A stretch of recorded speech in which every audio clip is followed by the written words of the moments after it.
nombre de la Fundación, tengo el enorme privilegio de presentar a los panelistas que nos acompañan esta noche, 4 panelistas que constituyen realmente un lujo para la Fundación. Seguramente voy a omitir cosas porque todos ellos tienen largas trayectorias, frondosas y con numerosos méritos y actividades dignas de destacar, pero bueno, intentaremos resumir algunas características de cada uno de ellos. Y voy a presentarlos en el orden en el que van a intervenir. En primer lugar, Atilio Borón, que es seguramente todos ustedes lo conocen, un prestigioso intelectual argentino de proyección continental, doctor en ciencia política, profesor titular de Teoría Política y Social de la Facultad de Ciencias Sociales de la Universidad de Buenos Aires, es investigador superior del Consejo Nacional de Investigación Científica y Tecnológica de Argentina, fue director de CLACSO, el Centro Latinoamericano de Ciencias Sociales, y es autor de numerosos libros de temas vinculados a su especialidad. En segundo lugar, vamos a tener a la doctora Nilia Heredia, que es médica, una muy reconocida militante social y política boliviana. Recientemente, como presidenta de la Comisión de la Verdad, entregó al gobierno boliviano los 11 tomos de documentación sobre las violaciones de los derechos humanos durante los gobiernos dictatoriales bolivianos entre el 64 y el 82. Fue ministra de Salud por 2 veces durante los gobiernos de Evo Morales. También fue secretaria ejecutiva del Organismo Andino de Salud, presidenta de la Asociación de Familiares de Detenidos, Desaparecidos y Mártires de la Liberación Nacional de Bolivia. Y durante los años de la dictadura de Banzer fue militante del Partido de los Trabajadores Revolucionarios de Bolivia y participó de la guerrilla del ELN. En tercer lugar, tendremos la participación de Beatriz Vicio, uruguayo-brasileña, de muy larga trayectoria y destacada trayectoria como periodista. Fue coeditora de Cuadernos del Tercer Mundo y durante esos años entrevistó un impresionante número de dirigentes políticos del sur global, lo que en aquellos tiempos llamábamos el Tercer Mundo. Es doctora en Historia y actualmente es vicedirectora del Instituto de Filosofía y Ciencias Sociales de la Universidad Federal de Río de Janeiro y coordinadora del Núcleo Interdisciplinario de Estudios sobre África, Asia y Relaciones Sur-Sur, también de la Universidad Federal de Río de Janeiro. Y finalmente, Héctor Béjar, prestigioso intelectual comprometido con las causas populares y de fuerte vocación latinoamericana. En los años 60 participó en la guerrilla del ELN, posteriormente colaboró activamente con el gobierno del general Velasco Alvarado. Es abogado, doctor en sociología, catedrático de la Universidad de San Marcos y de la Pontificia Universidad Católica de Perú, autor de varios libros, premio de Casa de las Américas en el 69 y muy recientemente ocupó por breve lapso el cargo de ministro de Relaciones Exteriores de Perú. Espero no haber cometido ningún error y haber resumido adecuadamente las trayectorias de los 4. Aclaro de que hemos acordado de que la participación de los panelistas en el orden en que yo los presenté va a ser más o menos cada uno de unos 15 minutos, a continuación, y ellas incluirán alguna pregunta para Héctor Béjar, que él contestará, y luego pasaremos al siguiente panelista y así sucesivamente. Así que bueno, Luis, en tanto director ejecutivo de la Fundación, te doy la palabra para que tú moderes la mesa, y además debo señalar que todos los méritos de haber reunido este panel de excepción le corresponden a Luis. Así que, bueno, los dejo con él ahora. Bueno, buenas tardes a todos. En la Fundación Vivian Trías, desde la perspectiva de nuestra América, ha denominado esta actividad Perú al pie del orbe, con un verso del gran poeta peruano César Vallejo, tomado del poema Telúrica y Magnética, que dice: Sierra de mi Perú, Perú del mundo, y Perú al pie del orbe yo me adhiero. Estos versos que transitan de la sufrida sierra peruana y campesina al mundo, fueron citados justamente por Héctor Béjar en su discurso de Asunción como canciller, como breve canciller, como también citó los versos de Javier Heró para exponer su visión de una diplomacia social de integración de América Latina y el Caribe. Nuestros vínculos con Perú son muy profundos, tienen siglos o milenios según la perspectiva que se adopte. Yo solo mencionaré algunos pocos ejemplos, comenzando por la influencia del pensamiento de Mariátegui en Vivian Trías y en la corriente de pensamiento y acción que lo acompañó, Raúl Sendic y José Díaz, entre otros. También el impacto de la llamada Revolución Peruana, encabezada por Velasco Alvarado, que desencadenó tantas pasiones y tantas polémicas, y dio lugar al libro de Vivian Trías, que aquí tengo, Perú, Fuerzas Armadas y Revolución, publicado en 1971, luego del viaje de Trías a Chile y Perú en 1970. Antes, en 1969, los Cuadernos de Marcha, dirigidos por Carlos Quijano, habían publicado un cuaderno titulado Perú, Petróleo y Reforma Agraria. Otro colaborador de la Fundación, Alberto Curiel, dio clases en Perú entre 1968 y 1975, y publicó luego, en 1981, un libro titulado Estado, Estrategia de Desarrollo y Necesidades Básicas del Perú.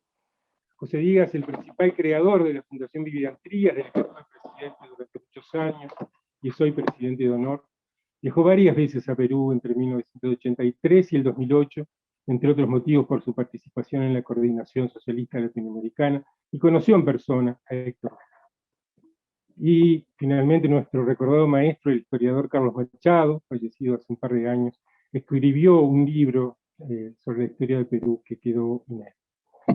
No podemos extendernos sobre los múltiples vínculos, como no podremos enumerar todas las referencias de Eduardo Galeano, el más famoso discípulo de Vivian Trías, referidas a Perú. Pero queríamos señalar algunos antecedentes para destacar desde qué Honduras miramos al Perú con esperanza y con inquietud. Le damos la palabra a Atilio Borgo. Bien, buenas tardes a todas y todos. La verdad, un placer compartir este diálogo, esta conversación. Mis agradecimientos para la Fundación Vivian Trías por haber tomado esta iniciativa y haberme honrado con la invitación para participar en ella. Mi análisis o mi intervención va a ser breve, ¿verdad? Porque trataré de poner un poco en un marco este proceso sociopolítico que actualmente está viviendo el Perú. El marco está dado por los procesos de desintegración de los modelos sociopolíticos neoliberales en América Latina, ¿verdad? Y en donde el hundimiento de la nave insignia del neoliberalismo latinoamericano, que es Chile, desde hace 2 años ha marcado de alguna manera este cambio de rumbo de la política sudamericana, fundamentalmente, no estoy hablando de Centroamérica y el Caribe, sino Sudamérica, ¿verdad? Y que los acontecimientos del Perú, los sorprendentes acontecimientos del Perú, vienen a ratificar.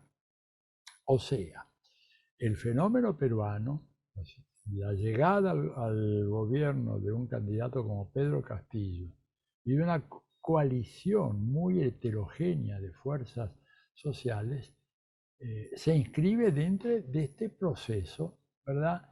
Que inclusive el día de ayer ha tenido una nueva ratificación con la derrota terminante del proyecto neoliberal en Noruega, en donde después de 8 años de gobiernos neoliberales, en las elecciones de ayer, el Partido Socialdemócrata y el Partido Comunista y otras fuerzas políticas han logrado alzarse con la mayoría parlamentaria. Es notable el avance de las fuerzas de izquierda más radical en Noruega, el caso del Partido Comunista Noruego. No sorprende tanto lo que pasó con la socialdemocracia noruega. Y lo mismo yo diría, en esto que me atrevería a decir, pero con muchos peros y tomándolo con pinzas, que este cambio de clima también se verifica inclusive en Rusia, en donde los resultados de las elecciones, que a lo largo de los 3 últimos días se llevaron a cabo allá en Rusia, hay que tener en cuenta que entre San Petersburgo y Vladivostok hay 11 usos horarios de diferencia. De manera que cuando se empieza la elección en San Petersburgo a las 8 de la mañana, son las 7 de la noche en Vladivostok y no hay condiciones de empezar nada. Por eso las elecciones se extienden a lo largo de 3 días, pero en donde se produjo un pequeño retroceso en la coalición dirigida por Vladimir Putin, pero un aumento impresionante del Partido Comunista.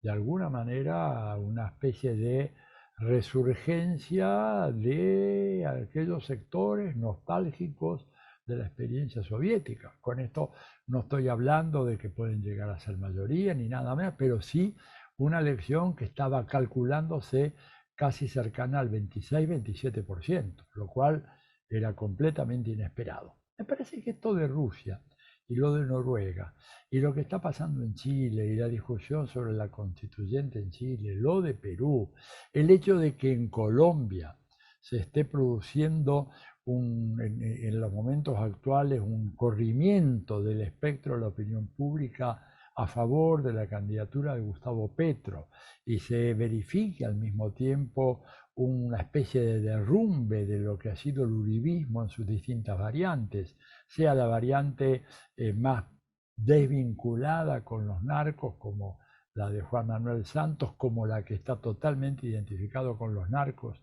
que es la de Iván Duque, parecería estar abriendo este nuevo escenario.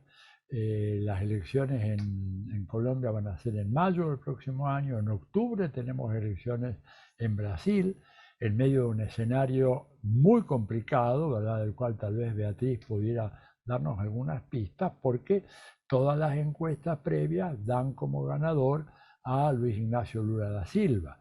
Pero ahí hay un presidente que está diciendo de que va a haber trampa en las elecciones, que no va a reconocer un triunfo que no sea el propio, y ahí hay un problema muy serio porque ese personaje siniestro que ha causado casi 600.000 muertes en Brasil por su negacionismo en relación a la pandemia, cuenta aparentemente con un sólido respaldo en las Fuerzas Armadas.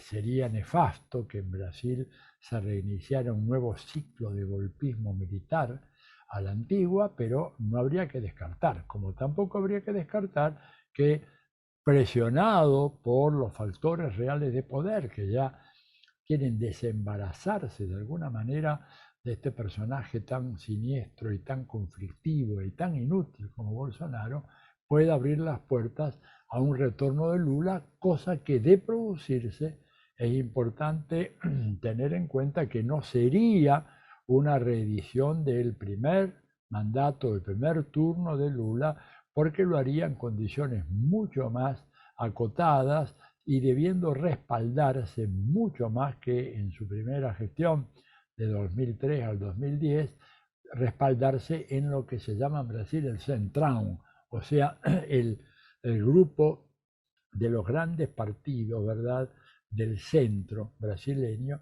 empezando por el PSDB, sí, y algunos otros, con lo cual su gobierno no podría tener la radicalidad que sería de esperar. Pero en todo caso, marcaría un cambio de rumbo que es muy, muy importante.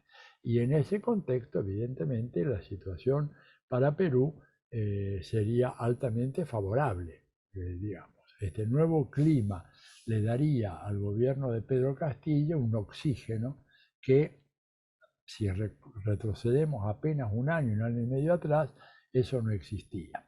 Entonces, me parece que este escenario global, así muy, muy sucintamente planteado en grandes líneas, habla de que un gobierno como el que hoy tiene el Perú, que se enfrenta con enormes obstáculos, tiene sin embargo condiciones de viabilidad.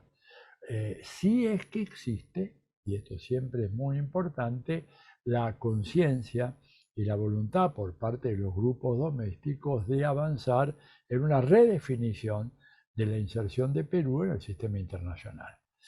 Ahí es donde aparecen muchos, muchos problemas, porque a diferencia del pasado, hoy en día el sistema internacional ha cambiado y la famosa transición geopolítica global de la cual hemos venido hablando mucho tiempo, yo tengo para mí la convicción de que esta transición ha concluido y se ha producido una reestructuración del sistema internacional que ahora funciona sobre la base de un trípode, ¿verdad?, en donde está, por supuesto, Estados Unidos como uno de los actores más protagonistas del sistema internacional, pero acompañado por otros dos, por China y por Rusia, que a su vez en distintas áreas también son capaces de ejercer un protagonismo importantísimo.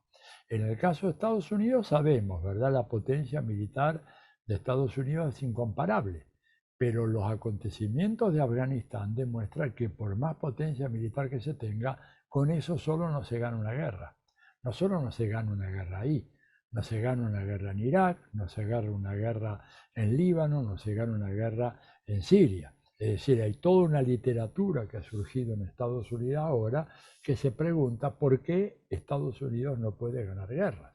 Y esto es un tema muy, muy importante, que habla entonces de la predominancia que en otro terreno adquieren sus rivales, que ya no son definidos como competidores, sino que los documentos del Consejo Nacional de Seguridad de Estados Unidos definen como rivales, y hablamos en este caso de China y de Rusia, ¿verdad? Cada cual dotado de diferentes factores de poder.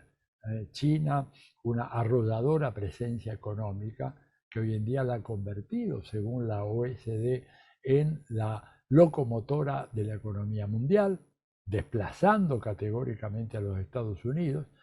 China, que además está sacando la delantera en varios terrenos de la tecnología de última generación en materia de informática, telecomunicaciones. Acá estamos discutiendo en la Argentina, por ejemplo, si se puede dar el salto a la tecnología 5G. China está ya desarrollando la tecnología 6G, que no la está desarrollando siquiera Estados Unidos. De manera que ahí aparece otro elemento, ¿verdad?, de contrabalanceo de Estados Unidos, que es China con su enorme avance económico, y por supuesto Rusia.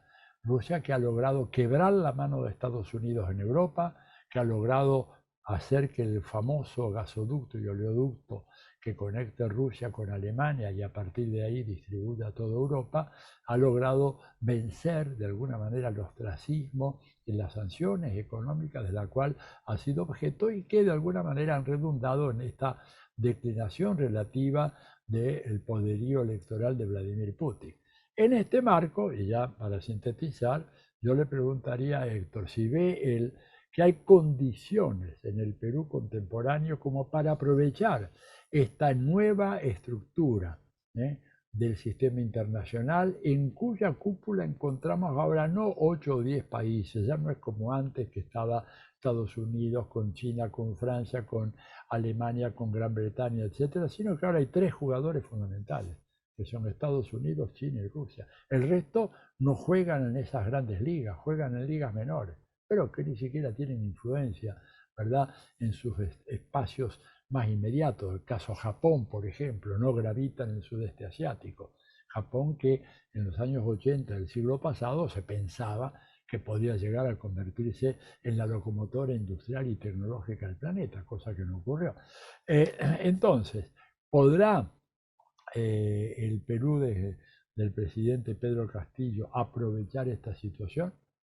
Que significa establecer vínculos especiales con China, una China dispuesta, por supuesto, a aprovechar los inmensos recursos naturales, sobre todo mineros y pesqueros que tiene el Perú, pero que evidentemente va a ser una decisión que va a contar con la crítica permanente del establishment diplomático y de los grandes medios, los factores de poder. ¿Tendrá la capacidad el gobierno del Perú de ver esta alternativa que se presenta en el horizonte? Y la segunda y última pregunta, ¿tiene el gobierno, ha logrado el presidente Castillo darle forma a ese apoyo popular difuso, pero muy extendido que tiene en el Perú, que le ha permitido resistir los embates en estas primeras semanas de su gestión, pero habrán comenzado a avanzar en la conformación de una organización política, ¿verdad?, que vaya más allá del apoyo momentáneo, espontáneo, importante de la opinión pública, pero que si eso no se cristaliza en una organización, va a ser difícil resistir los embates, el contraataque de la derecha peruana, que como sabemos nosotros es implacable en combatir cualquier intento de carácter reformista que se quiera llevar adelante en ese país. Eso sería todo, muchas gracias y quedo a la espera de los comentarios de Héctor. Muchas gracias, Atilio Borón. Me da la impresión de que sería mejor que tanto Nila como Beatriz hagan sus exposiciones y sus preguntas y luego responda todas Héctor Béjar, si les parece bien. En ese caso, le damos la palabra a Nila Heredia. Sí, muchas gracias, muy agradecida por la posibilidad que me dan de intervenir y de formar parte de este prestigiosísimo panel. Estar con Héctor es importantísimo, tanto como Atilio y Beatriz, ¿no?, y con todos ustedes. A ver, es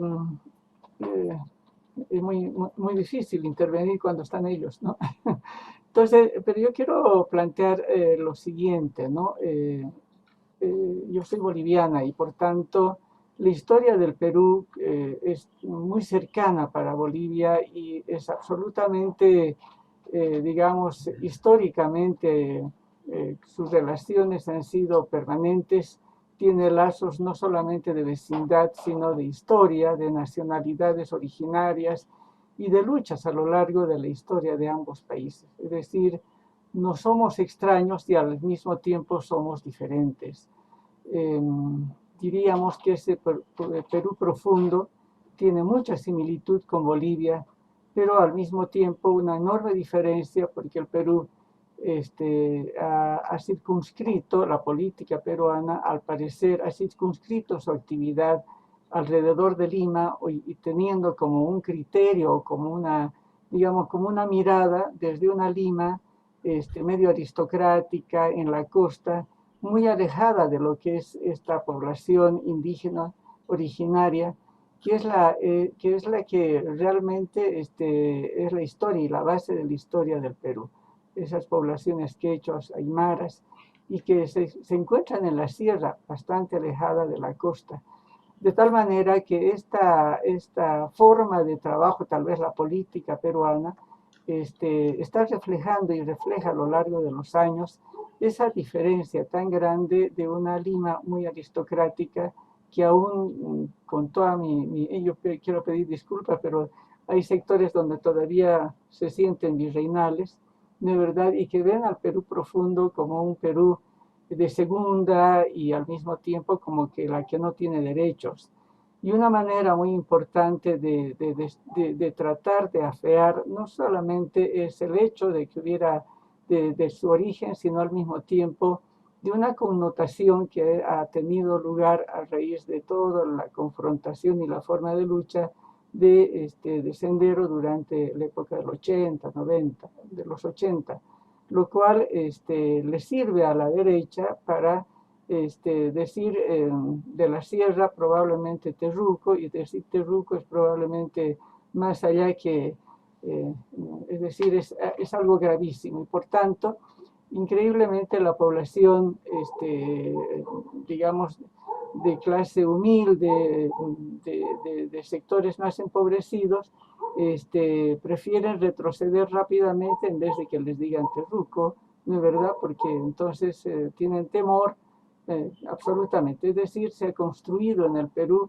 una imagen de un Perú muy selectivo, excluyente, terriblemente excluyente, y al mismo tiempo una derecha, digamos, que se ha ido fraccionando, se ha ido, vamos a decir,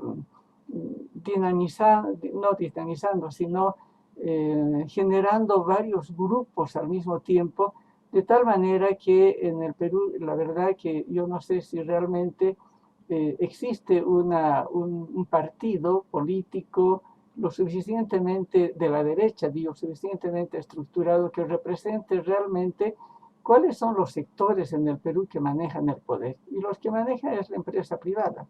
Y la empresa privada no es precisamente peruana o chilena, ¿no? Probablemente sea con muchos fondos chilenos, japoneses, no sé de dónde, pero realmente en estos años, y he tenido la oportunidad de estar allá, y seguramente mi imagen de hecho puede ser absolutamente discutible, pero de hecho, digamos, una derecha que también se ha ido atomizando, y por tanto la lucha por el gobierno ya no es una lucha por una posición política, sino que es la suma de intereses personales, grupales, fundamentalmente grupales, lo cual ha llevado a que por lo menos en el último tiempo haya una enorme dificultad en la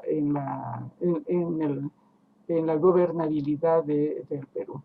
Y digo esto porque yo tuve la oportunidad de estar allá durante 4 años, y realmente en los 4 años yo a nivel de salud, lo cual he visto desde salud, los grandes cambios frecuentes que han tenido los ministerios de salud, porque está reflejando digamos, la dinámica muy, muy complicada que ha tenido el Perú durante el último tiempo. De tal manera que la elección del gobierno popular de izquierda del señor Castillo, que se produce por primera vez en 200 años que tiene el Perú un gobierno popular y de izquierda, realmente es una noticia de máxima importancia, porque es la primera vez que en estos 200 años de vida del Perú logra salir elegido una persona, que es el señor Castillo, pero que por la forma como ha sido elegido, un poco que nos muestra también la gran debilidad, primero la gran atomización que está existiendo en el Perú, pero al mismo tiempo la gran debilidad de esa propia elección. Es decir, yo creo que para todo el Perú, el que hubiera ganado las elecciones el señor Castillo ha sido una sorpresa para todos, y para el mismo señor Castillo estoy con absoluta seguridad. Es decir, haber ganado contra una derecha que termina uniéndose, dispersa, pero al mismo tiempo se une, y contrariamente a toda lógica se une alrededor de un personaje muy oscuro que viene de la dinastía Fujimori, ¿no? Oscuro por la corrupción, por la actitud absolutamente agresiva ¿no es verdad? Y por la forma digamos, imponerse y tratar de imponerse a través de una serie de artimañas contra un Castillo que realmente ni tenía un poder, ni tenía un poder económico, un respaldo económico o un respaldo en las grandes líderes políticas, pero de pronto gana. Entonces yo creo que un gobierno, ese gobierno tiene no solamente el gran mérito, ¿no es cierto?, de representar a las regiones más pobres y olvidadas que por primera vez tienen posibilidad de decidir el rumbo de ese país, ¿no? Y que por su origen el señor Castillo, un maestro, además no un maestro urbano, sino un maestro rural, un campesino, con escasa organización política por detrás y sin recursos económicos ni institucionales, pudiese vencer con una diferencia, aunque sea pequeña, pero es una diferencia que le permite ganar. Pero también indicar que el señor Kuczynski, el anterior presidente, le ganó también a la señora Fujimori por un margen pequeño de votos. Y por ello mismo, pues eso mismo tenía un congreso igualmente contrario, lo cual no le permitió al señor Kuczynski no solamente gobernar, sino que tampoco tenía un apoyo político. O sea que, ¿cuál es la ventaja de Kuczynski? Que pues la derecha lo iba a apoyar, que en el caso del señor Castillo, una izquierda que yo veo bastante complicada, dispersa, no sé, y seguramente Héctor nos va a explicar mejor, pero definitivamente hay un problema muy importante que yo veo hacia digamos, el gobierno del señor Castillo y el futuro del mismo. Los grupos de extrema derecha han preparado un plan golpista desde el comienzo, con el cual siguen actuando tratando de impedir que el gobierno comience a funcionar y buscando una eventual vacancia, ¿no es verdad? Pero por otra parte, también es verdad que la izquierda el gobierno y la izquierda tiene una serie de debilidades y contradicciones internas, además de la falta de experiencia y de claridad política del señor Castillo. De hecho, el señor Castillo no tiene experiencia. Entonces decía que, desde el primer día, ¿no?, de la posesión del señor Castillo, se ha abierto una nueva coyuntura política.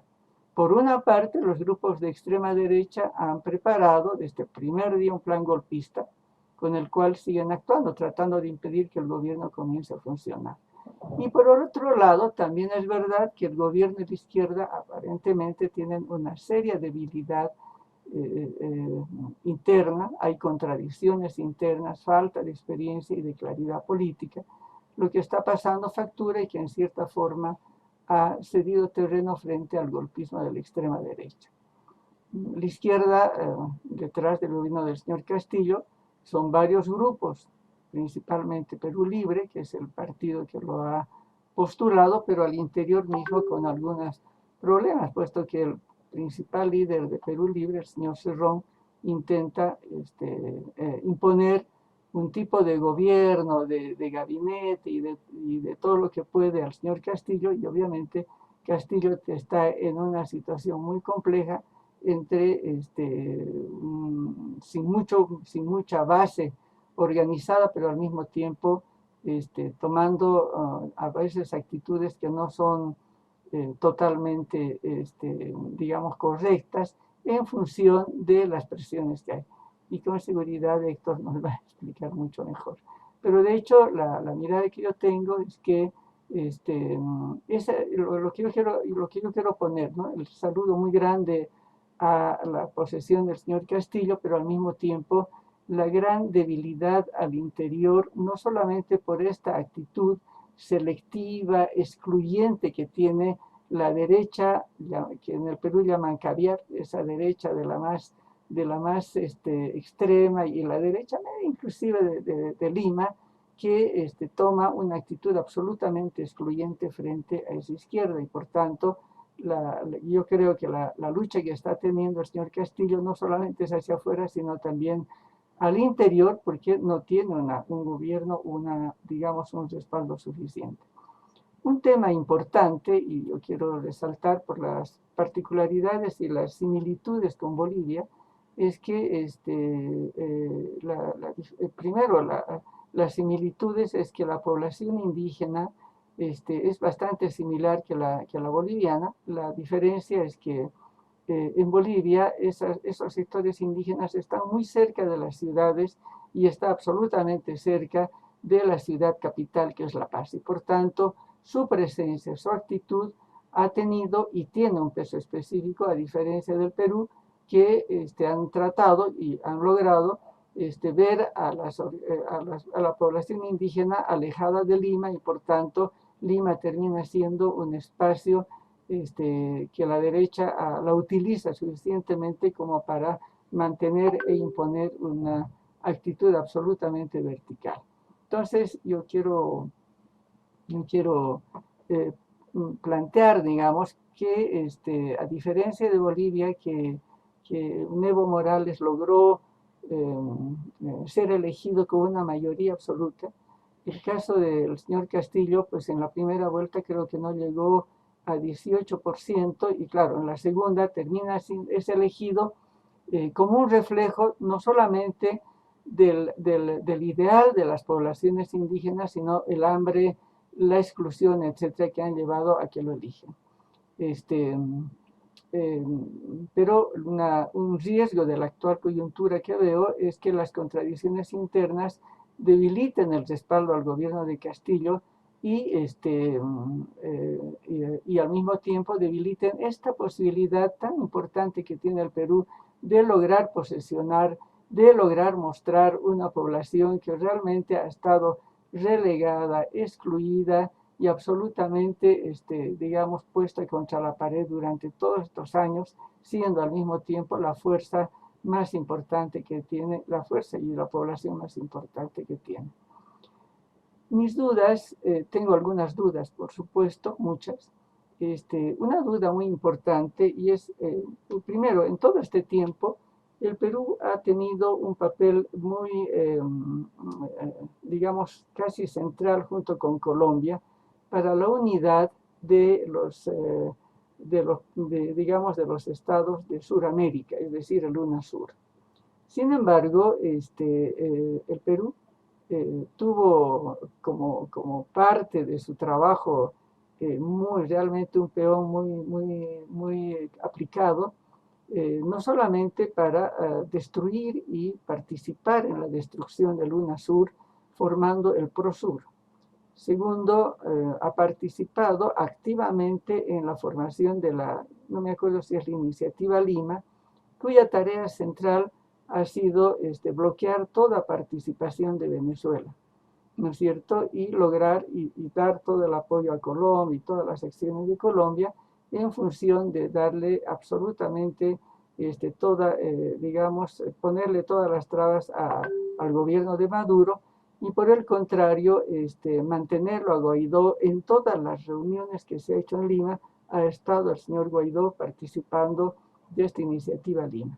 Y por tanto, si bien es una muestra muy importante la presencia de Castillo en la reunión de ayer de la CELAC, sin embargo, mi duda es si será posible mantener que este gobierno mantenga su postura frente a la reconstrucción del UNASUR y la destrucción, el anular más bien lo que ha sido la Iniciativa Lima o el Grupo Lima.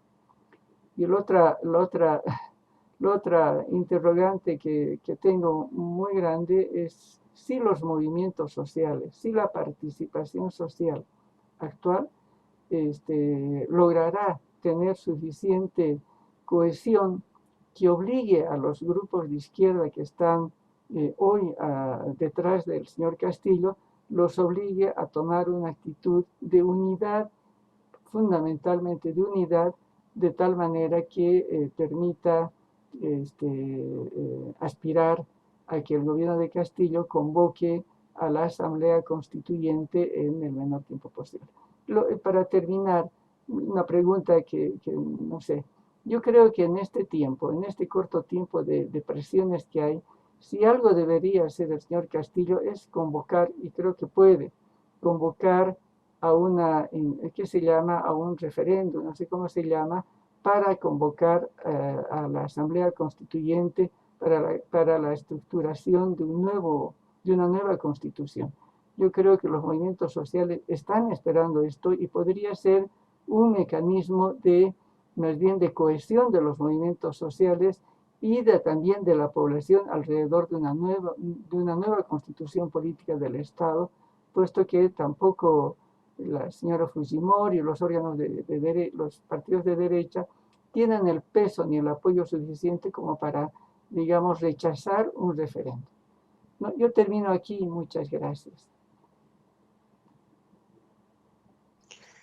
Muchas gracias, Emilia Heredia.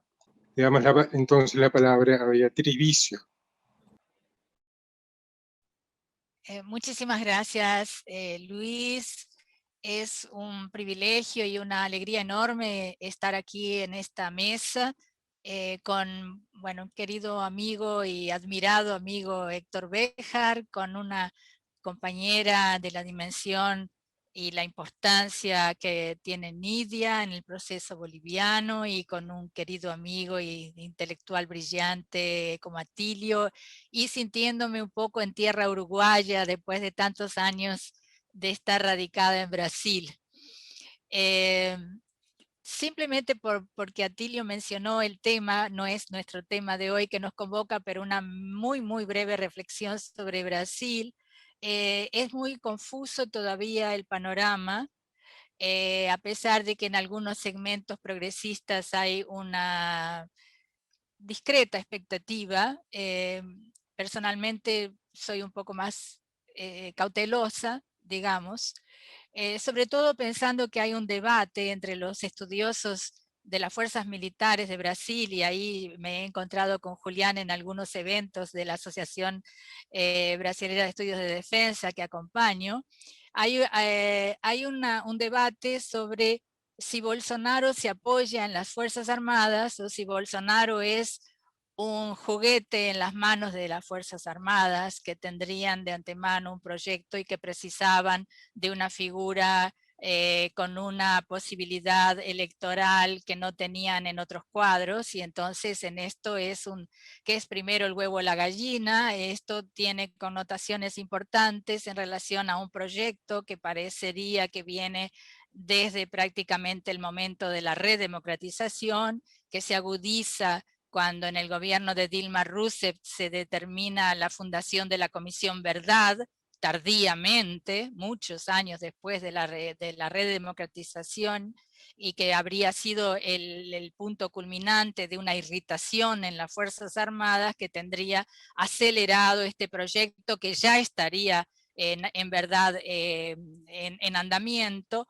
de volver al poder por otros medios que no los tanques, ¿no? En este sentido es que está muy todavía confuso el panorama, y sin duda lo que sí está bien claro es que el gobierno y sobre todo el mercado está muy apresado para que toda la agenda neoliberal de las privatizaciones y de las reformas estructurales estén consolidadas para evitar una sorpresa eventualmente de un gobierno progresista, dejarlo bien amarradito para que tenga escasísimo margen de maniobra. Bien, esto solamente porque Atilio había mencionado el tema. En realidad no es lo que nos convoca hoy, es el tema del Perú, y tenemos aquí a Héctor que con mucha avidez queremos escuchar.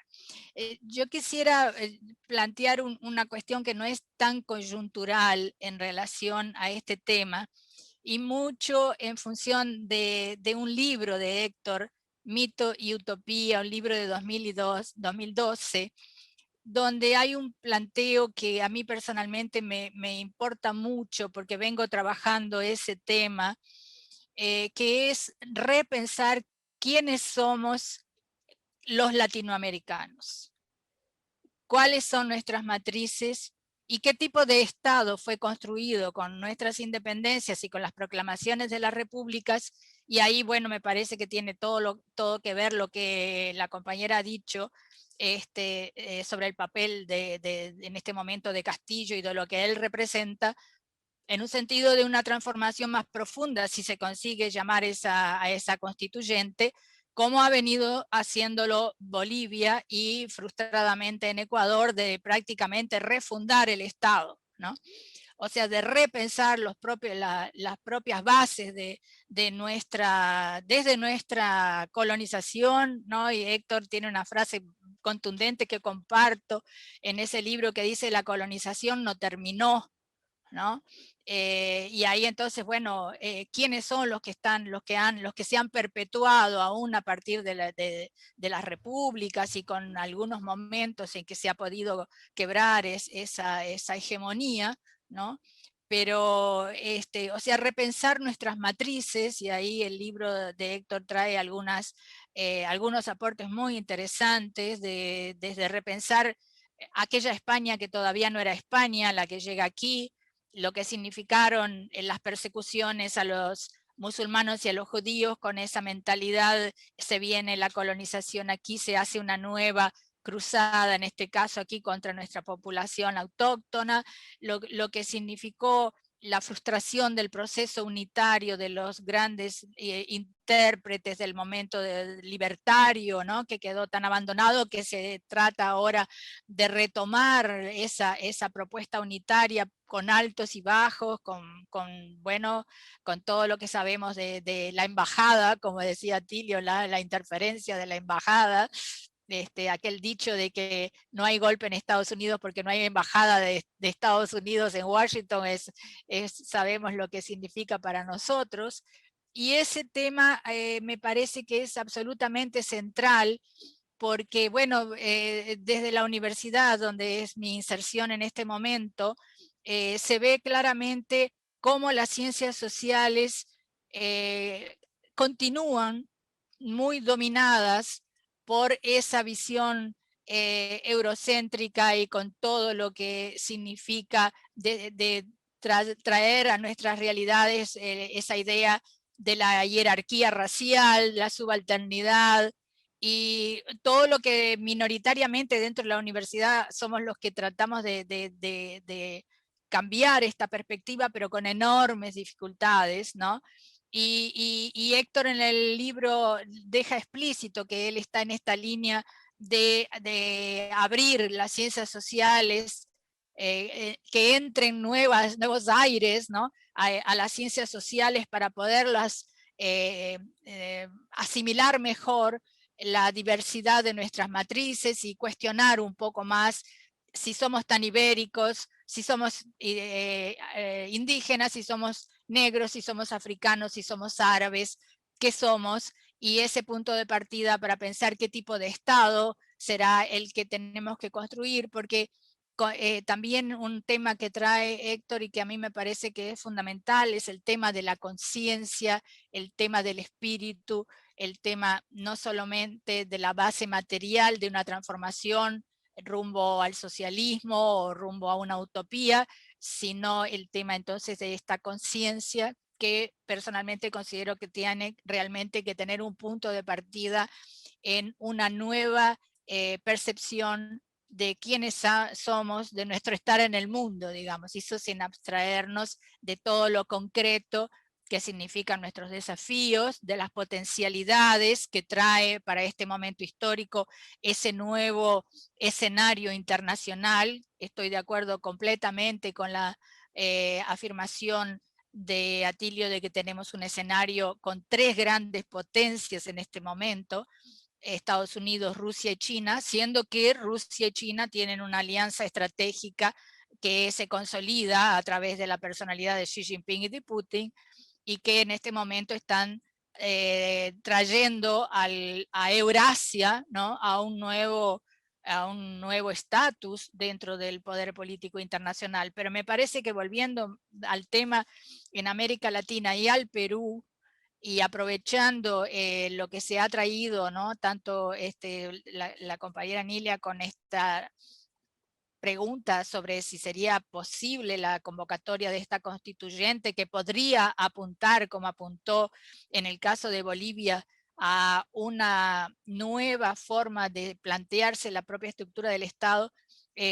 Quisiera que Héctor trajera un poco una reflexión en ese sentido. Si es este un sentimiento que esté presente, que forme parte de la pauta del gobierno Castillo, porque yo me acuerdo de haber escuchado a Héctor en una reciente, más o menos reciente conferencia también, donde un poco en los días previos a la tomada de gobierno, a la resolución electoral, algo así, que Héctor decía, los que siempre tuvieron representantes y eran sin voz, no tenían voz directamente, ahora en Perú decidieron que querían tener voz y que no confiaban en ninguna representación que no fuera la de ellos mismos. Esto reflejado, quién sabe, en una constituyente puede significar para el Perú un nuevo renacimiento, un nuevo nacimiento, yo diría, ¿no? Una refundación prácticamente, pero no sé si hay fuerza política, es mi pregunta, un poco apuntando hacia eso, para un cambio en esta perspectiva, o si por lo menos esto es un tema que esté de alguna forma presente en la agenda política, por lo menos de algunos sectores.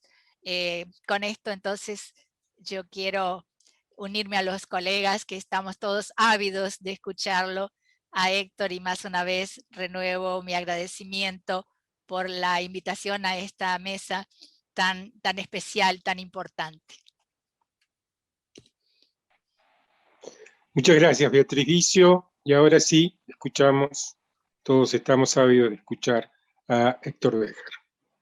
Pues muchas gracias, les agradezco una vez más estar aquí, haber organizado esta reunión, y para no perder tiempo voy a tratar de hacer una exposición muy apretada, muy descriptiva, para poder responder a las preguntas de ustedes y que después podamos de allí derivar conclusiones, las que se pueda, ¿no? Veamos. Atilio pregunta sobre cuán favorables son las condiciones ahora, hablando internacionalmente, para el proceso que se ha iniciado en el Perú. Yo diría que son extraordinariamente favorables, monumentalmente favorables. De todos. China, porque China tiene hace muchos años una relación muy fuerte con el Perú. China es el primer mercado del Perú. Hay relaciones diplomáticas con China. Rusia, porque también tiene viejas relaciones con el Perú desde la época de Velasco, que comenzaron siendo relaciones a través de del armamento que Rusia proveyó al Perú, y después continuaron en diversos órdenes. Estados Unidos también, sobre todo ahora con el gobierno de Biden, que ha mostrado desde el comienzo una gran simpatía por Castillo, porque creo que a la gente de Biden sabe muy claramente que no puede perder un país más. Entonces, prefieren enamorar a Castillo que atacar a Castillo. Y eso ha sido desde el comienzo, y en esa actitud se mantienen. Y bueno, pues con estas tres potencias, creo que se puede hacer muchísimo, porque los tres están muy abiertos a las relaciones con el Perú. El tema es cuánto esto puede ser entendido por el gobierno de Castillo y qué posibilidades mentales tiene el gobierno de Castillo para tener la suficiente información y la habilidad para aprovecharlas en el mejor sentido del término aprovechar, ¿no? Atilio también pregunta qué posibilidades tiene Castillo de darle forma al apoyo popular del que goza. Una vez más, yo puedo responder igual que lo que he respondido en el primer punto. Posibilidades tiene muchísimas. Sigue gozando de una gran simpatía en un sector del pueblo, pero no veo que tenga ideas muy claras acerca de cómo darle forma. En la segunda parte de mi exposición voy a decir y narrar lo que se está haciendo en concreto en darle forma orgánica a este apoyo popular. Como Atilio plantea, en la posibilidad de una organización política. También se ha preguntado acerca de la derecha en el Perú y acerca de la izquierda en el Perú. Entonces yo voy a empezar aquí mi descripción, porque yo creo que más que darles opiniones, mi obligación es darles datos, darles información. ¿Cuáles son los actores que están en juego en este momento en el Perú? Empecemos por la derecha. Lo que llamamos derecha es un conglomerado que reúne a un grupo que se llama La Resistencia, que a su vez reúne a militares y marinos retirados, gente de ultraderecha, más empresarios de ultraderecha. Y es un grupo que ha decidido no permitir que la izquierda monopolice las calles. Entonces, la política de ellos es volcarse también a las calles, pero como no tienen un apoyo popular, lo hacen pagando gente. Entonces, tienen desde un sector de migrantes venezolanos que reciben determinado jornal para estar en la calle repartiendo volantes o yendo a manifestaciones, hasta las bases del fujimorismo, que también son movilizadas con el mismo sistema por grandes buses que llegan al centro de Lima con gente que empieza a gritar y a decir consignas. Es claramente un movimiento muy violento. Han empezado con violencia, han empezado a querer atacar las casas de los líderes que ellos consideran comunistas. Para la resistencia, ya el presidente anterior, Francisco Sagasti, era un comunista. Y Pedro Castillo es un terrorista.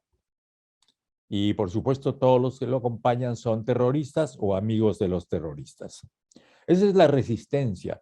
Luego tienen los restos del fujimorismo, que están muy golpeados por la derrota, pero que operan mucho siguiendo las directivas del grupo anterior.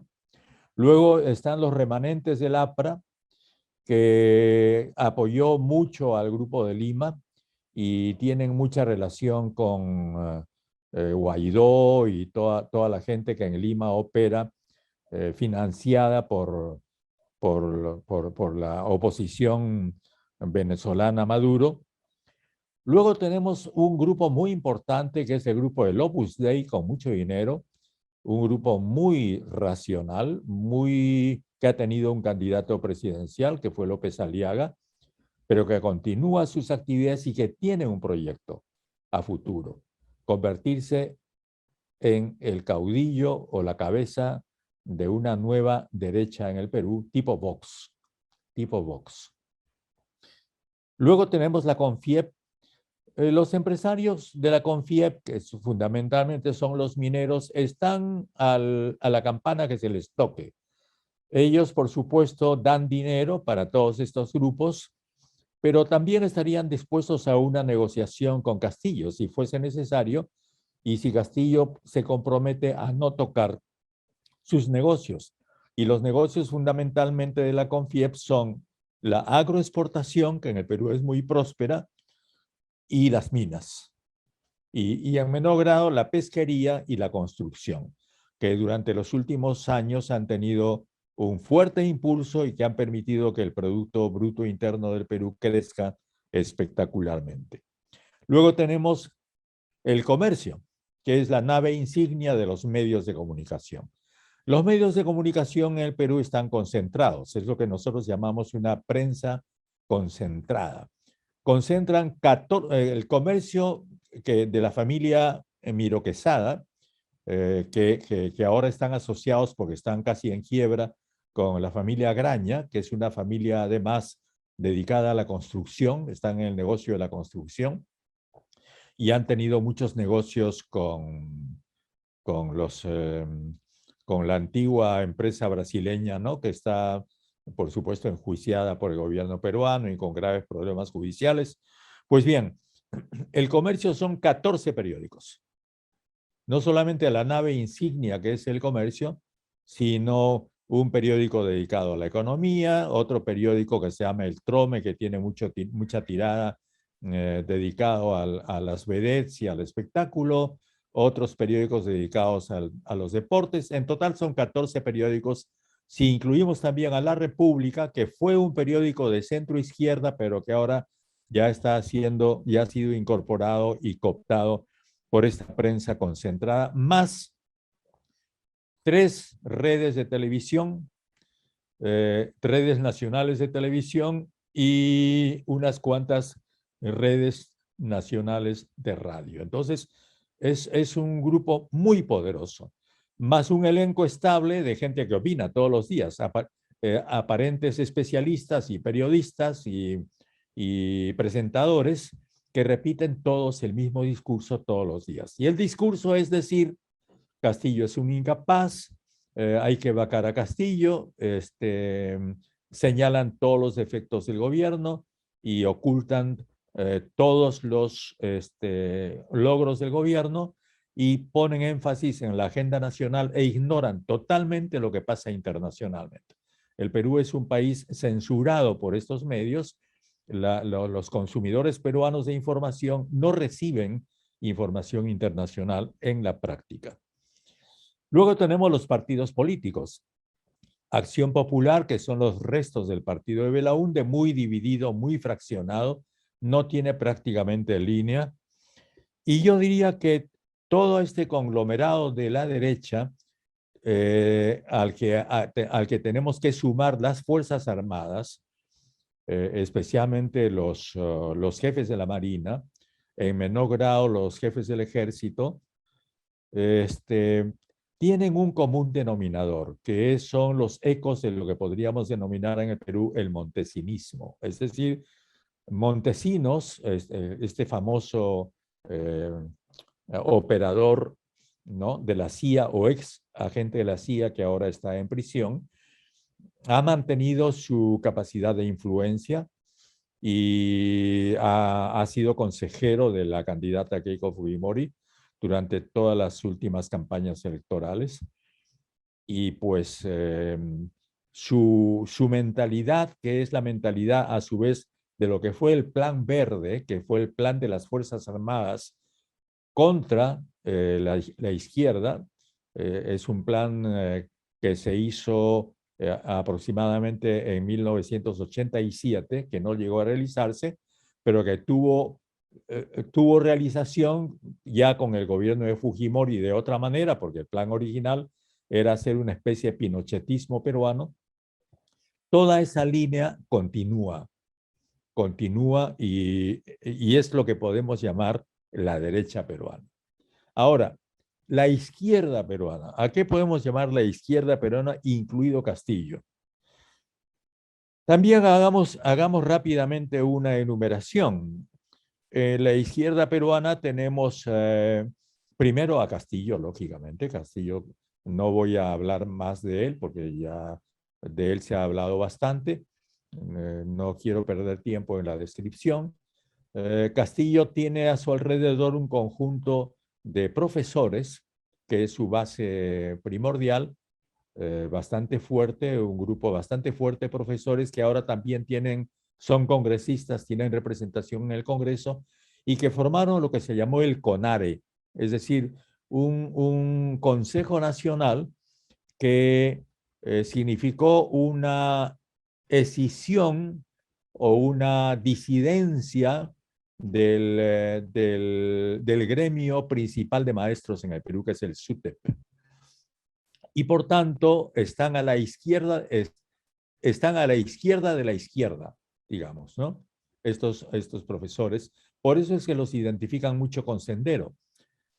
Aunque no necesariamente, por supuesto, el hecho de decir que son terroristas es una monstruosidad, pero están bastante en la extrema izquierda este conjunto de de profesores que respaldan a Castillo, a pesar de que Castillo no es necesariamente un hombre de extrema izquierda, ni siquiera podríamos decir de izquierda.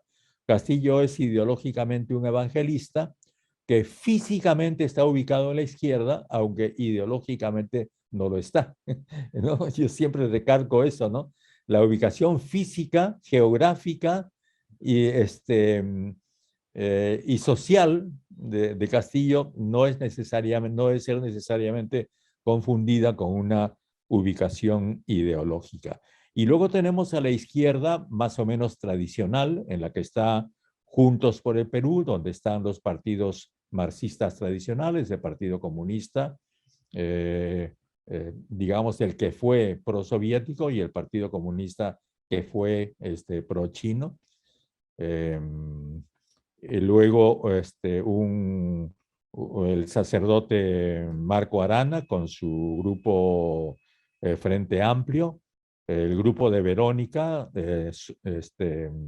Perú Nuevo, y el grupo de Yehude Simon, que fue Yehude Simon, ahora Yehude Simon ha perdido la dirección de ese grupo, que es el Partido Humanista. Entonces, aquí hay un grupo, y el Partido Socialista, que fue de Díaz Canseco, son bastantes pequeños grupos de izquierda, y a esos tenemos que sumar los que rodean a Castillo. Castillo trabaja con una especie de buró político en el que están Roger Nájar, que es un líder provinciano de la Selva Central, que viene del grupo de Perú Libre de Cerrón. Tenemos a Guido Bellido, que es un hombre del sur, un líder del sur, que ahora es el presidente del Consejo de Ministros. Y tenemos al golpeado, enjuiciado y probablemente será encarcelado próximamente Vladimir Cerrón, que ha sido convertido en la bestia negra de la política peruana y que es atacado mañana, tarde y noche como marxista-leninista por todos los periódicos de la prensa concentrada, ¿no es cierto? Entonces, lo gracioso de este asunto es que para la prensa concentrada, a veces el bueno sería Castillo y el malo sería Cerrón. Cuando en la práctica, Cerrón está más a la derecha que Castillo, a pesar de lo que acabo de decir. ¿Por qué? Porque Castillo está rodeado por maestros que están mucho más a la izquierda que Cerrón, que diríamos están entre el marxismo-leninismo más o menos tradicional que representa Cerrón y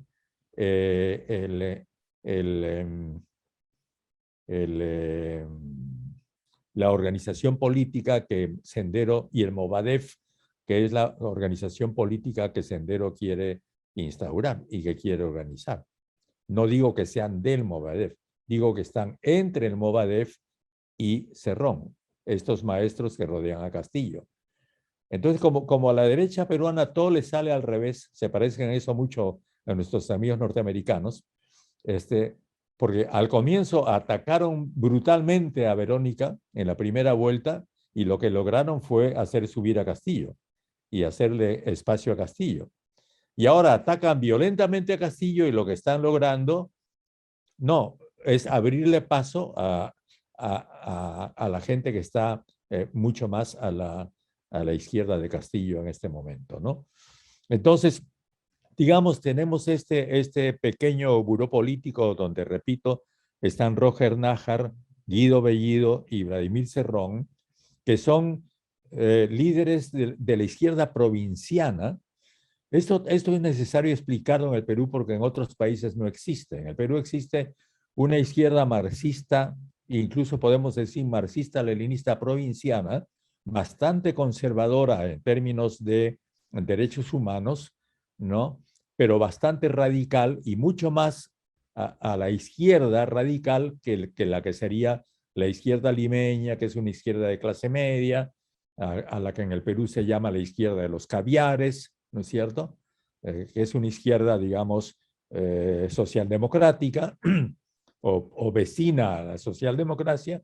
En cambio, esta izquierda provinciana es mucho mucho más radical, tiene mucho más críticas respecto de la izquierda tradicional peruana, ¿no? Entonces, como ustedes comprenderán, queridos compañeros y queridos amigos y amigas, es bastante complicado todo esto.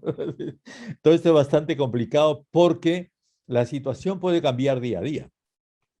En la medida en que además tengo que añadir que Castillo, al tiempo que se siente un profesor que viene de un pueblo muy lejano a la capital y que además está en Palacio de Gobierno y que no conoce a nadie, es obvio que él se refugie en gente de su absoluta confianza. Y la gente de su absoluta confianza no es el buró político. La gente de su absoluta confianza son sus dos sobrinos, ¿no? Y que es Bruno Pacheco, que es su secretario privado, digamos, ¿no? Y un grupo de abogados de su provincia, Chota, que no son necesariamente gente de izquierda.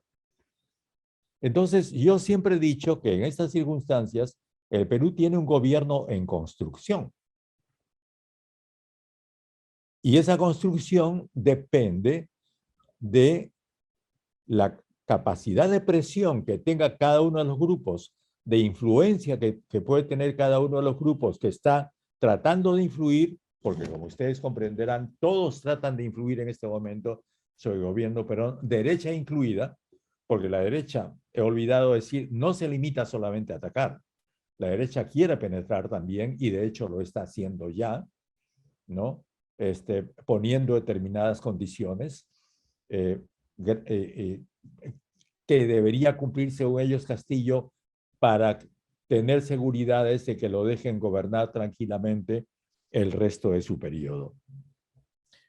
¿Qué más para ir terminando? Porque me parece que ya estoy demasiado largo y quiero dejar tiempo para que ustedes puedan repreguntar. Sobre la constituyente y el referéndum.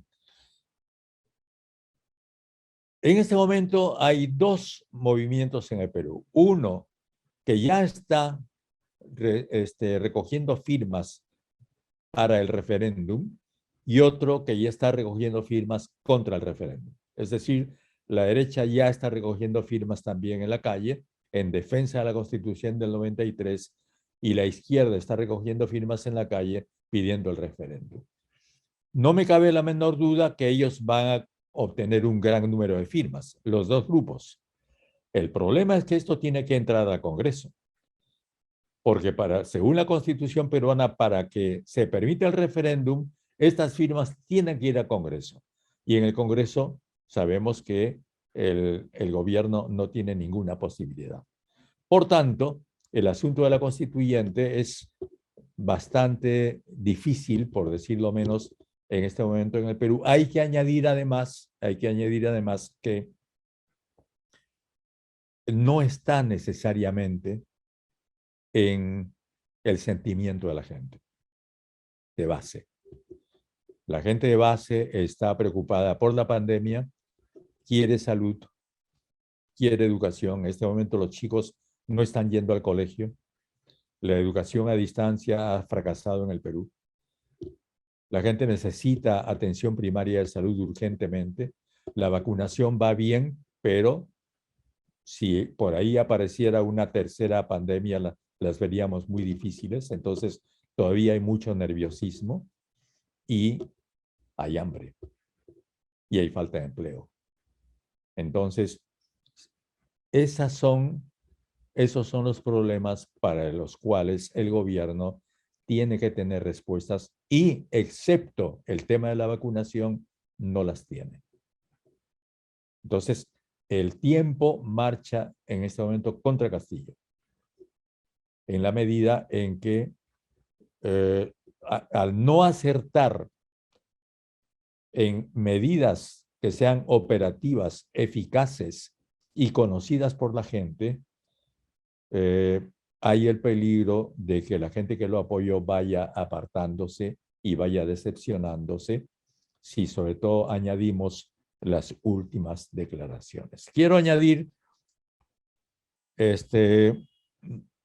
un punto más, las posibilidades. El Perú tiene enormes posibilidades. La relación con China, que desgraciadamente ha sido muy golpeada por la derecha, porque la derecha llegó a financiar campañas que sostenían que la vacuna, la Sinopharm, era agua destilada, lo cual ha causado la indignación de los chinos. El Perú ha firmado una petición ante la Organización Mundial de la Salud junto con otros países, promovida por los Estados Unidos, pidiendo que se investigue a China como causante de la pandemia, lo cual tiene muy enojados a los chinos, ¿no?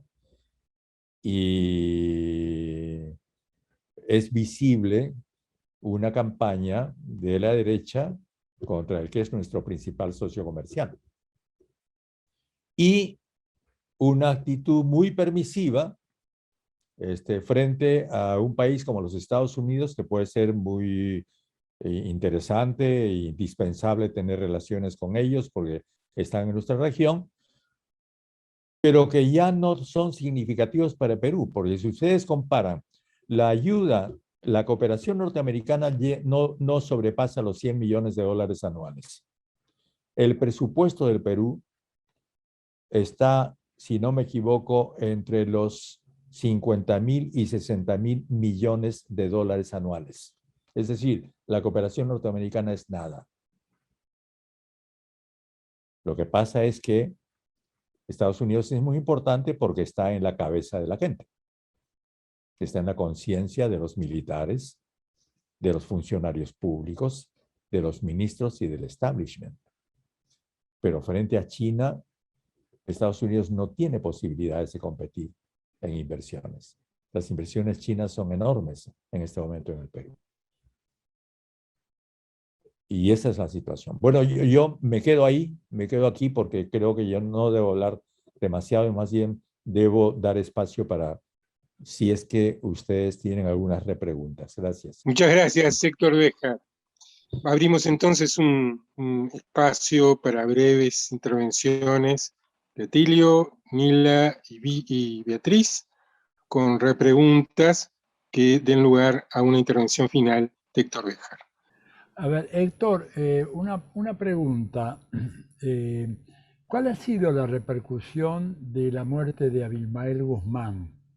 Ahí en ese clima de opinión que hay en este momento, la acusación de terrorista a Castillo y su grupo. ¿Crees que eso ahora puede ya, muerto el perro, desaparece la rabia, como dice el refrán español? ¿Cómo ves la cosa esa? Y lo segundo, ¿cómo se explica todavía la influencia de Vladimir Montesinos?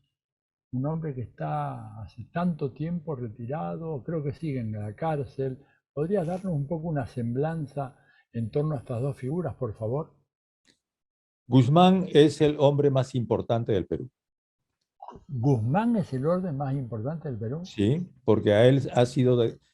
Estamos ya en el día, me parece, 7º o 8º de la muerte de Guzmán y todos los periódicos, todas las televisoras, todos los comentaristas han dedicado ríos de papel, horas de espacios a hablar de Guzmán.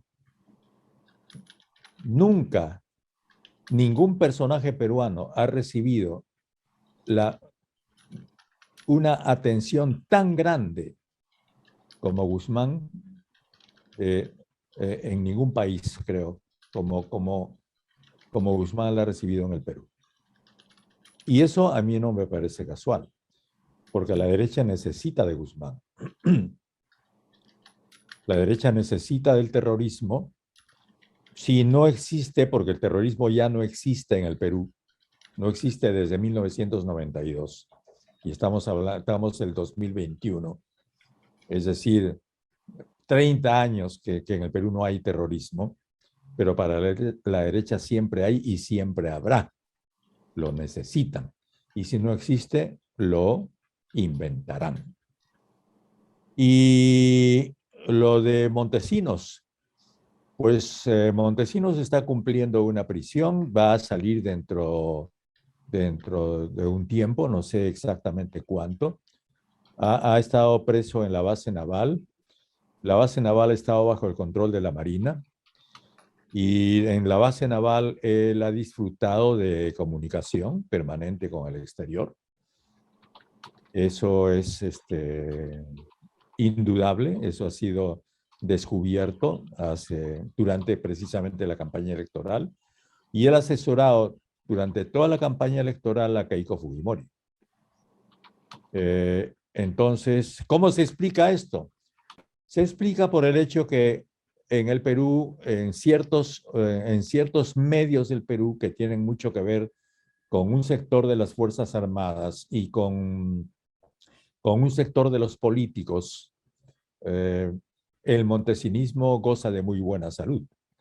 Y cuando yo digo montesinismo, digo precisamente esta visión satánica del comunismo, que es funcional a la defensa de los intereses, porque en realidad Montesinos no significa una opción política, el montesinismo no es una opción política, el montesinismo es una opción económica, es la opción del dinero clandestino, del dinero sucio, del dinero que viene de la droga, de los negociados, de la corrupción, y de eso el Perú está lleno en este momento. Entonces, en la medida en que exista corrupción en el Perú, en la medida en que exista narcotráfico, el Perú es, con Colombia, y por eso también es socio político de Colombia, el país que produce más cocaína de alta pureza en el mundo, en esa misma medida existirá montesinismo, me parece. Sí, a ver, ¿en qué medida es posible que el Congreso cambie la reglamentación por la cual el voto de confianza que tiene que dar el Congreso al gabinete, ¿no es verdad? Si es rechazado 2 veces el gabinete, el presidente puede diluir el Parlamento. Es posible que estén viendo la posibilidad de o sea, ¿cómo estaría viendo Castillo esta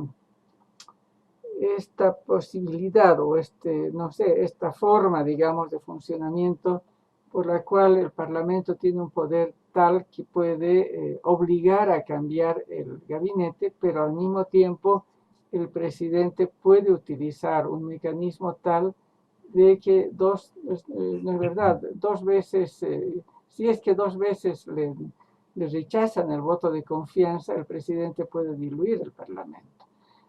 Frente a aquello, habría la posibilidad de que el Parlamento cambie ese reglamento.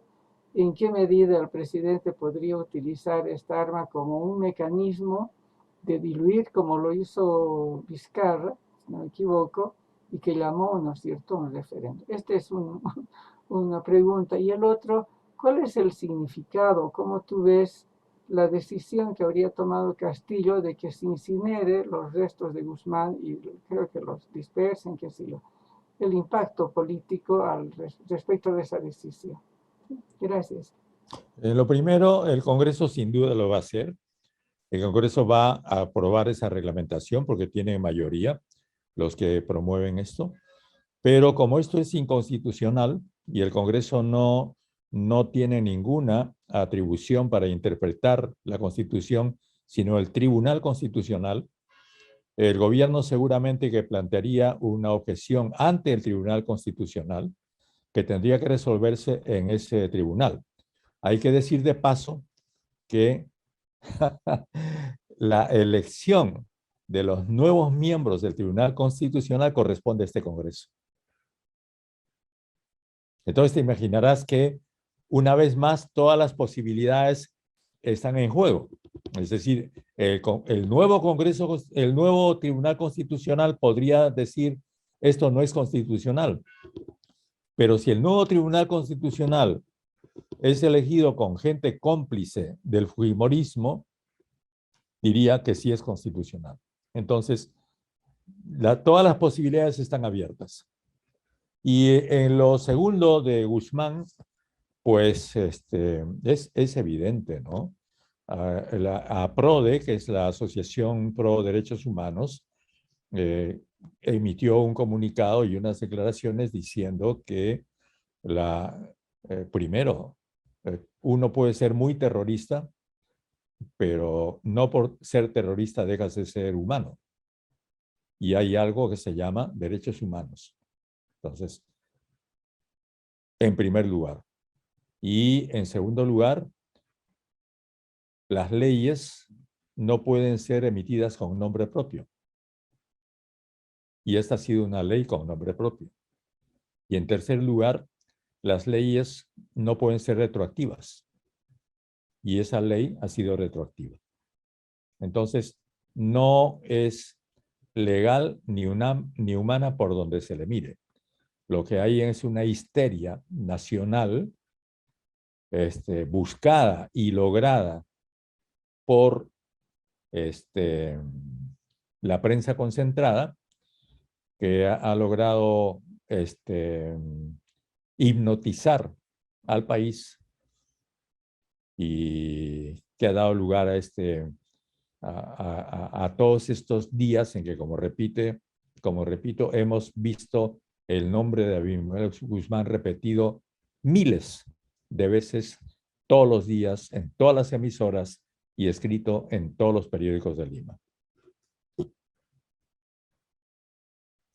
Sí, Héctor, cuando tú estabas haciendo una descripción de lo que son hoy los medios de comunicación y particularmente el comercio, no pude dejar de recordar que cuando yo viví en Perú en la época de Velasco Alvarado, el comercio había, como todos los medios de comunicación, habían sido expropiados por el gobierno de Velasco Alvarado y el comercio pertenecía a la Asociación de Campesinos, no me acuerdo exactamente cómo era la sigla, pero... La Confederación Nacional Agraria. La Confederación Nacional Agraria, exactamente. Y la página internacional del comercio, la Confederación Nacional Agraria, la había confiado a Neiva y a mí, que hacíamos una página internacional donde estaban los movimientos de liberación africanos, los palestinos y, bueno, todo cuanto era movimiento en América Central y los... Pero tú sabes que si consultas la Biblioteca del Comercio no vas a encontrar esos ejemplares. Ah, mira tú. El comercio eliminó todos esos ejemplares. Pero yo tengo una copia. Nosotros nos trajimos una copia de esos ejemplares. En la Biblioteca del Comercio no están esos ejemplares. Mira tú, qué cosa. Ni siquiera en la Biblioteca Nacional del Perú, ¿no? Eso, en la Biblioteca Nacional sí, seguramente que están. Sí. Claro, seguramente. Pero en la del Comercio no. Mira tú, hay que reeditarlos y hacerlos circular. Sí, la verdad que sí, porque eran, bueno, eso era la parte internacional, claro, pero la parte nacional era igualmente importante. Bueno, ni que hablar Expreso, que estaba en las manos del sindicato de profesores, era también un diario interesantísimo, y también que tú decías, La República, ¿no? Que hoy está absorbida por el grupo del comercio, impresionante. Creo que es muy importante sí recuperar esa etapa para comprender inclusive la profundidad de lo que se venía haciendo en términos de una democratización y transformación profunda de los medios de comunicación. No por casualidad eso fue revertido inmediatamente que Velasco fue tumbado y derrubado, ¿no? Pero bueno, Héctor, no, lo que me llama la atención, bueno, quisiera que tú me hicieras alguna reflexión sobre eso de la refundación del Estado, pero por la descripción que tú has hecho de esa izquierda tan pulverizada y aparentemente con un proyecto muy difuso, ¿no? Mi pregunta sería un poco apuntar a eso. Castillo fue electo porque él representaba algún sentimiento de una transformación necesaria, pero ese sentimiento aparentemente no está plasmado en un programa, y hoy el gobierno está un poco perdido, creo entender eso. Y lo que es entonces muy preocupante. ¿Es eso lo que está sucediendo, tú crees? Hay un programa, el Partido Perú Libre, que es el partido de Cerrón, tiene un programa de gobierno, pero ese programa ha sido demonizado por por la derecha, diciendo que es un programa marxista-leninista, y decir marxista-leninista es mencionar al mismo diablo en este momento en el Perú. Y es cierto que es un programa que, por supuesto, tiene una serie de efectos y todo lo demás, pero es un programa. Y a partir de eso se podría trabajar, pero es evidente que no se está trabajando a partir de eso. Eso ha sido simplemente no es tomado en cuenta en este momento. Y, como te repito, el gobierno está siendo construido a la medida de las presiones y las influencias que va recibiendo en el curso de su función. Esa es la verdad. Entonces tienes un banco central neoliberal, tienes un Ministerio de Economía más o menos entre el neoliberalismo y el conservadorismo, y el resto más o menos igual. O sea, no hay nada que sea especialmente notable en términos de creatividad, de construcción de una nueva opción en absoluto en este momento en el Perú, desgraciadamente.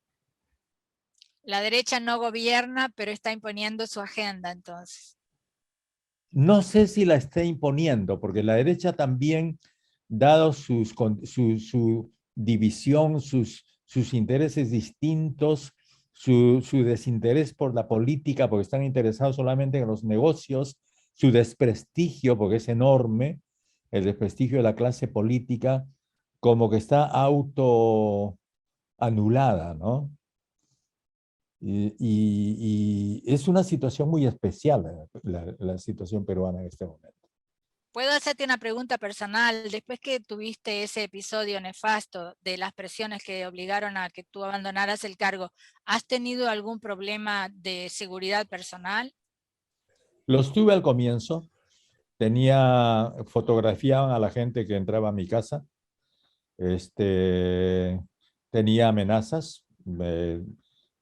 Lanzaban insultos irrepetibles en mi celular. Pero eso pasó. Ahora ya todo está tranquilo. Eso fue una semana.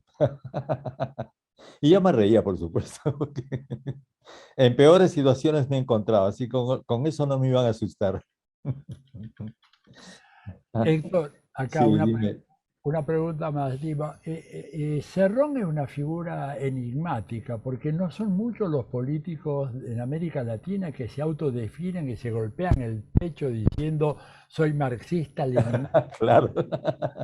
O sea, alimenta la crítica de la derecha. ¿A qué se debe esa ostentación de ultrarradicalismo? Digo, ¿por qué lo hace? ¿Cuál es la Yo les dije que hay una derecha provinciana en el Perú, mis amigos provincianos que no se vayan a enojar si escuchan esto, no tiene nada de discriminatorio ni despreciativo para nada, lo digo con mucho respeto, porque yo también vengo de un hogar provinciano y por eso es que entiendo lo provinciano en el Perú.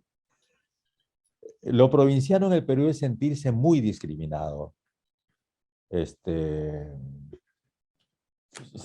sentirse muy discriminado, Atilio.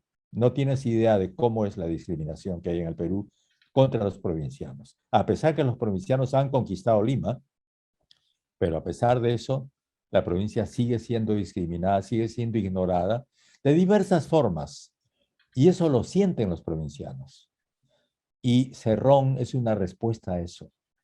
Cuando él dice, soy marxista-leninista, no lo dice solamente porque es marxista-leninista, que sin duda es y quiere ser, sino porque además lo enarbola como una especie de bandera de rechazo contra la izquierda por la cual él se siente ofendido y discriminado.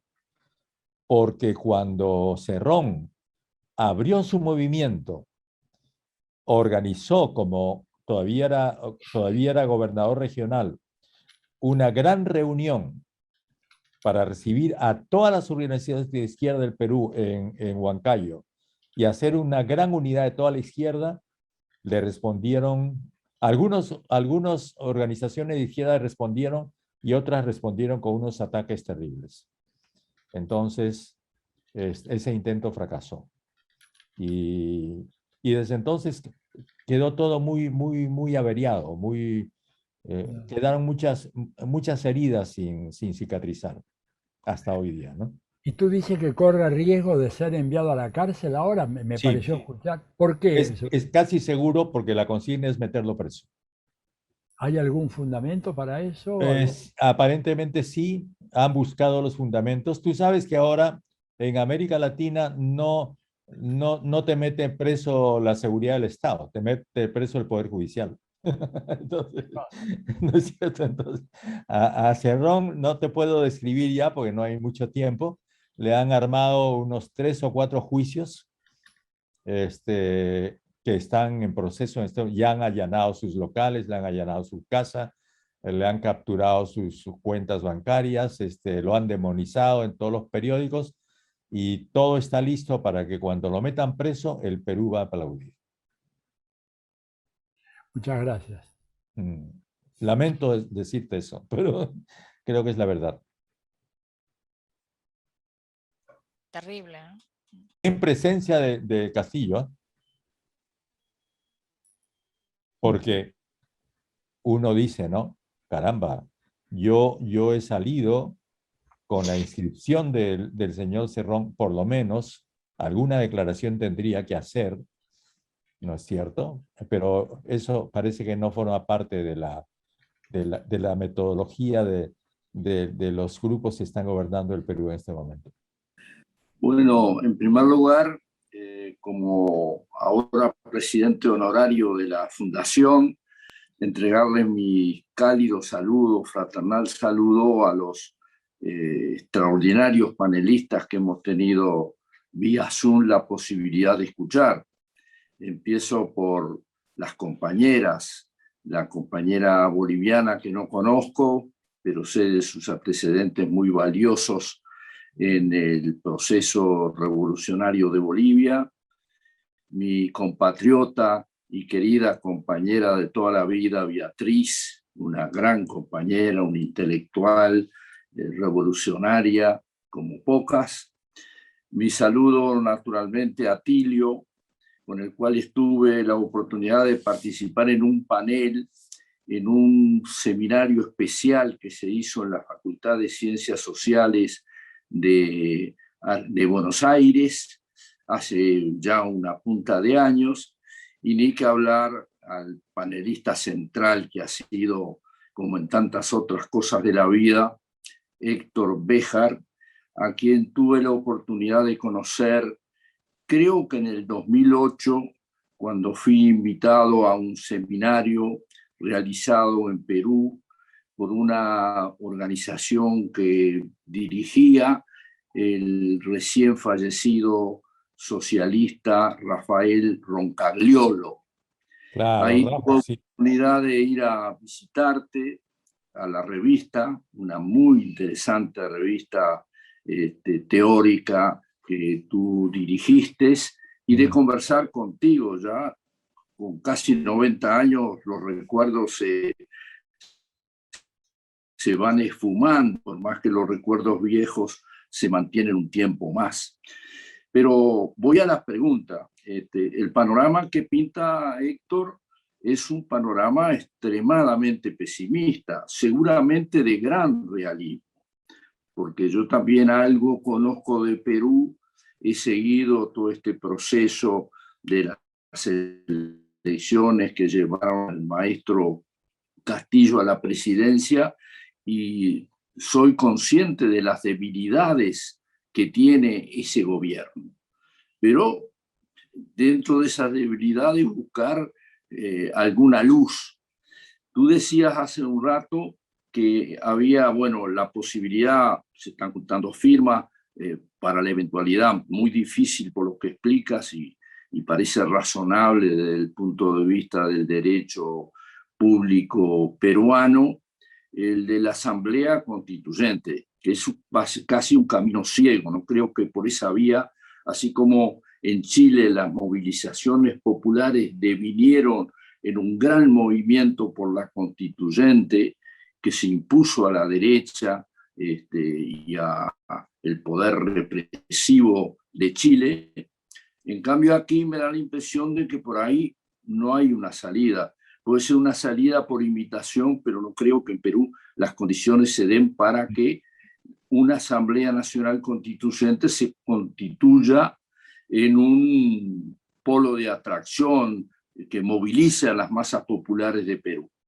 Pero sí creo, y tú lo decías, que los problemas concretos del hoy, la pandemia, la pobreza, la falta de empleo, etcétera, etcétera, en un marco internacional que no sería hostil a una política de ese tipo, esos problemas no podrían concitar la unidad de los sectores, desde los marxistas, leninistas, paisanos o de provincianos, como dices tú, hasta los sectores democráticos, liberales, que seguramente hay en Perú, ni que hablar los sectores de definición socialista, algunos moderados, otros como Verónica. Yo he visto entrevistas y he visto cosas escritas por ella que me parece una socialista bien plantada, pero es una visión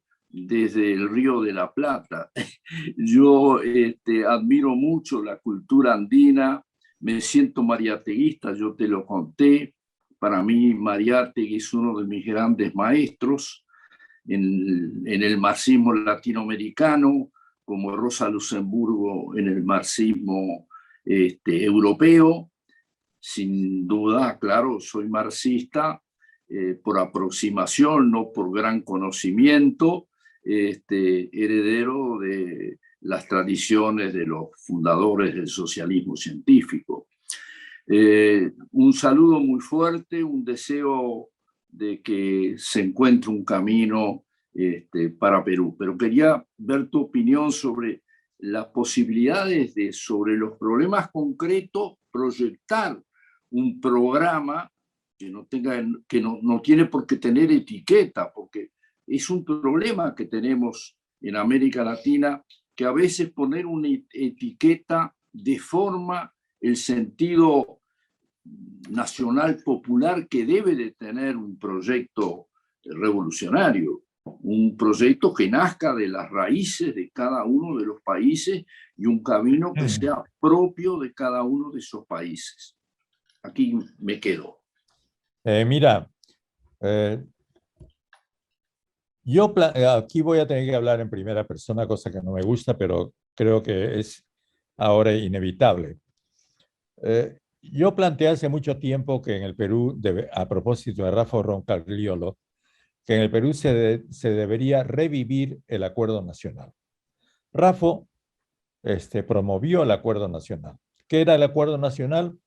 El año 2001, 2002, después de la caída de Fujimori, un gran conglomerado de organizaciones en las cuales estaba la Iglesia Católica, estaba la Iglesia Judía, todas las iglesias, fundamentalmente la católica, la judía, la protestante, más las organizaciones sociales más importantes, las centrales sindicales y los partidos políticos. Y se discutió un conjunto, varios meses, de políticas de Estado, se llegó a un acuerdo de 30 políticas de Estado con sus respectivas matrices. Se avanzó muchísimo, Rafa trabajó muchísimo en eso. Y yo creo que el gobierno actual ha debido actualizar eso. Ciertamente los partidos de aquella época ya no existen, hay nuevos, pero habría que incorporarlos a las nuevas organizaciones sociales, habría que ampliarse ese acuerdo nacional y a diferencia de aquella época en que no había plata, ahora hay muchísima plata. Entonces, ¿qué habría que hacer? Todo un plan nacional de reconstrucción del Perú. De reconstrucción y de construcción del Perú, que empiece por la infraestructura de salud, educativa y agrícola. Los chinos tienen plata para eso, hasta para regalarnos si nosotros nos afiliamos a la ruta de la seda. Nosotros podríamos estar en la ruta de la seda y tranquilamente podríamos financiar con créditos muy bajos toda la infraestructura de Perú, y lo que esto significa en empleo y en beneficio para las comunidades de base es inmenso, porque el Perú podría alimentarse a sí mismo y el Perú podría empezar recién a ser un país. Pero a nadie se le ocurre. Yo no sé por qué. A nadie se le ocurre. Y en vez de eso, hemos tenido al gobierno de Vizcarra, que lo primero que hizo fue endeudarnos con el Fondo Monetario. Nos hemos endeudado por 11.000 millones de dólares. Después nos hemos endeudado por 4.000 millones de dólares más. Después por 2.000 millones de dólares más. Y ahora ya no sabemos a cuánto llega nuestra deuda. Y nos hemos uncido de nuevo al yugo del Fondo Monetario Internacional. A mí me parece que eso es absurdo, condenable, absolutamente, discúlpame la palabra, estúpido. Y no me explico por qué es que no se hace. Y mi conclusión es muy triste como peruano, y es que el Perú todavía es un país que no está a la estatura de las oportunidades que en este momento tiene. Y en vez de eso tenemos a nuestro presidente pidiendo inversiones en los Estados Unidos, cuando sabemos que los Estados Unidos no va a tener plata para darnos ninguna inversión. Por favor, cuando en el otro lado tiene todo.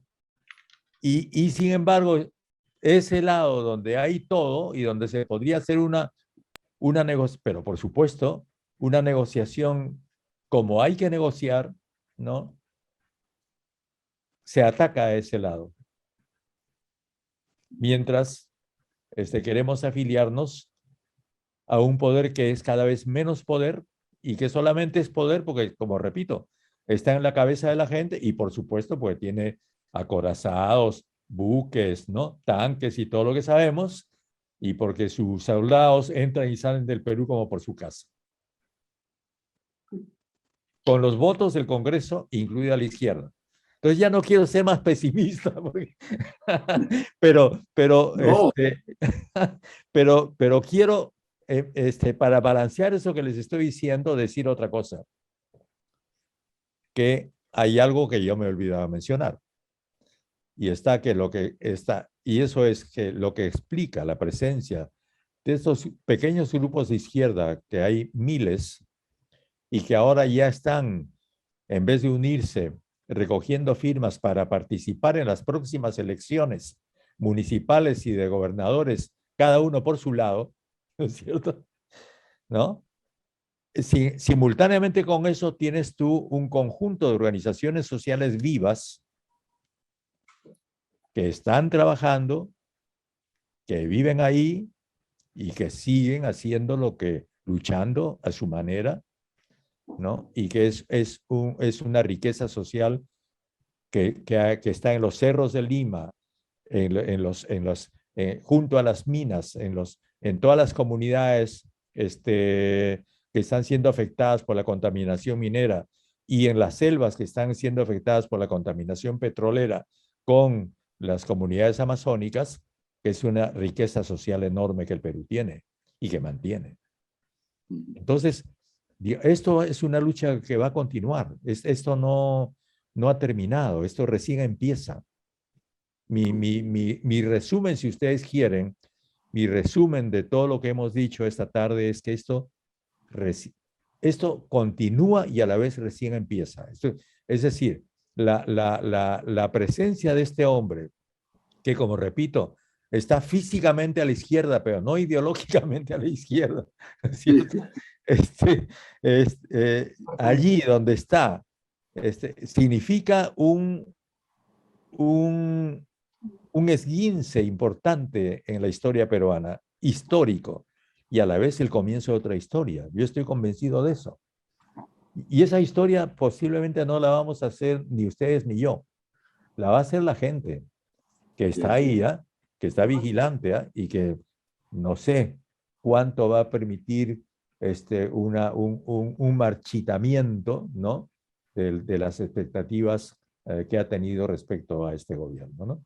Ahí quedo, creo que ya fui demasiado enfático y demasiado largo. Y perdonen por el énfasis. Solamente, ¿cuál es la actitud de la Iglesia? A ver, la iglesia viene de haber sido muy golpeada. ¿Quién golpeó a la iglesia?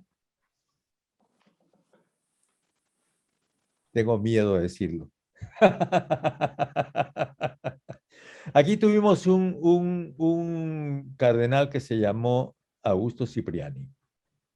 Era opus claro, ¿no? Él persiguió a todos los obispos que venían de la teología de la liberación, especialmente la Iglesia del Sur, los obispos andinos, dividieron los obispados, crearon nuevos obispados exclusivos para el opus, persiguieron a mucha gente dentro de la misma iglesia, persiguieron a las religiosas, a los agentes pastorales, los hostilizaron dentro de la misma iglesia, pero al ser elegido Francisco, los tiempos de Cipriani terminaron, ya está prácticamente en el retiro. Cipriani enmudeció súbitamente, no aparece ya para nada, y ahora tenemos dos cardenales que no podría decir que tienen una línea tan clara como la tuvo, como en la época, yo trabajé mucho con CEAS, que fue la Comisión Episcopal de Acción Social, allá por los 80. No es una política tan clara como en aquella época, tan decidida de respaldo y en compañía con el pueblo, pero tampoco es opus. Entonces, creo que la iglesia sigue siendo una institución importante con la cual se puede cooperar, sobre todo ahora en estos momentos de pandemia, ¿no? Me parece fundamental.